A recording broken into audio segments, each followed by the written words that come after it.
नमामि सद्गुरुं शांतं सच्चिदानंद विग्रहं पूर्णब्रह्म परानंदम ईशम आनंदीवल्लभम। कैवल्य साम्राज्य चक्रवर्ती विश्वमाऊली श्री संत ज्ञानेश्वर महाराजांच्या 750व्या जन्मोत्सवाच्या वर्षानिमित्ताने मी माऊलींचा एक सेवक आचार्य दीपक नवनाथ शिंदे एक छोटंसं निवेदन या व्हिडिओच्या माध्यमातून तुम्हा सर्वांच्या समोर घेऊन आलेलो आहे। माऊलींचं हे 750वं जन्मोत्सवाचं वर्ष आहे। त्यानिमित्ताने माऊलींच्या कार्याला खऱ्या अर्थाने चालना मिळावी। अर्थातच माऊलींचं कार्य हे चालत आलेलं आहे, पुढेही चालत राहणार आहे, पण आपणही त्या कार्याचा एक भाग व्हावं। त्यानिमित्ताने माऊलींच्या वाङ्मयाला आपला स्पर्श व्हावा। माऊलींच्या वाङ्मयाला स्पर्श होण्यापेक्षा आपल्या जीवनाला माऊलीच्या वाङ्मयाचा स्पर्श व्हावा आणि आपलं जीवन खऱ्या अर्थाने पुण्य पावन पवित्र बनावं। या निमित्ताने हे उपक्रम आहेत। वेगवेगळ्या पातळ्यांवरती आपण हे उपक्रम करू शकतो। पहिले लहान मुलांच्या दृष्टीने आपण त्यांना माऊलींचा जो हरिपाठ आहे तो पाठांतराला देऊ शकतो। कुटुंबाच्या पातळीवर हा उपक्रम कसा करायचा, तर कुटुंबाच्या पातळीवर घरोघरी आपण घरातली 2-4 माणसं मिळून हरिपाठ सुरुवात करूया। घरामध्ये टाळविना असेल, मृदंग असेल किंवा हे असेल नसेल तरी आपण एक घरामध्ये हरिपाठाला सुरुवात करूया। त्याचबरोबर गावोगावची जी काही मंदिरं असतील त्या मंदिरांमध्ये सुद्धा हरिपाठाचा उपक्रम आपण या निमित्ताने सुरुवात करूया।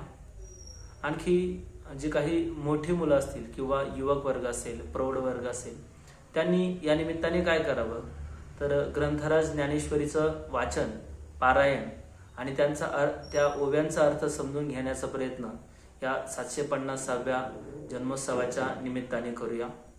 त्याचबरोबर ज्ञानेश्वरी तर सुप्रसिद्ध माऊलींचा ग्रंथ आहेच, पण ज्ञानेश्वरी बरोबरच अनुभवामृत असेल, चांगदेव 65 असेल, माऊलींची अभंग गाथा असेल, यांचं सुद्धा पारायण, यांचं सुद्धा चिंतन या 750व्या जन्मोत्सवाच्या निमित्ताने करूया। म्हणजेच माऊलींच्या वाङ्मयाचा पुण्य पावन स्पर्श आपल्या जीवनाला होईल। त्याचबरोबर हा उपक्रम कीर्तनकार असेल, प्रवचनकार असेल किंवा समाज प्रबोधनकार असतील, त्यांच्या ठिकाणी ते सुद्धा कोणत्या प्रकारे हा उपक्रमात सहभागी होऊ शकतो, तर वर्षभर आपण गावोगाव कीर्तन प्रवचन करतो, तर ते प्रवचन करत असताना माऊलींच्या ज्ञानेश्वरीवरती, अनुभवामृतावरती, हरिपाठावरती ते प्रवचन व्हावेत।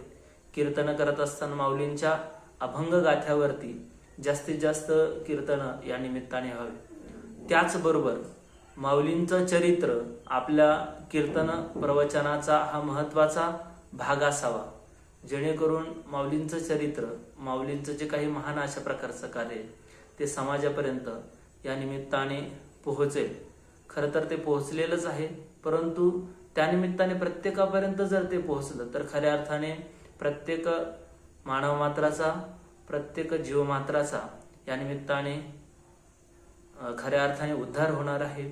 त्याचबरोबर मागे काही वर्षापूर्वी आपल्याच काही मंडळींनी ग्रंथराज ज्ञानेश्वरीच्या लेखनाचा सुद्धा उपक्रम सुरू केला होता, तर या निमित्ताने आपण पुन्हा एकदा त्यालाही सुरुवात करू शकतो। माऊलींचं जे काही वाङ्मय आहे दररोज त्याची किमान 5 ओव्या असेल, 10 ओव्या असतील, एखादा अभंग असेल, 2 अभंग असेल, लिहिण्याचा प्रयत्न आपण दररोज करूया। म्हणजे खऱ्या अर्थाने माऊलींचं चिंतन आपल्याला या वर्षभरामध्ये करता येईल आणि जन्मोत्सवाच्या निमित्ताने खरा जन्मोत्सव, तात्विक अशा स्वरूपाचा जन्मोत्सव आपल्याद्वारे या निमित्ताने साजरा होईल। हे असं छोटंसं निवेदन मी या निमित्ताने माऊलींचा एक सेवक या नात्याने तुम्हा सगळ्यांना करतोय। माझ्यापासूनही त्याची सुरुवात करणार आहे आणि तुम्ही सुद्धा प्रत्येकाने या उपक्रमामध्ये सहभागी व्हावं। धन्यवाद। रामकृष्ण हरी।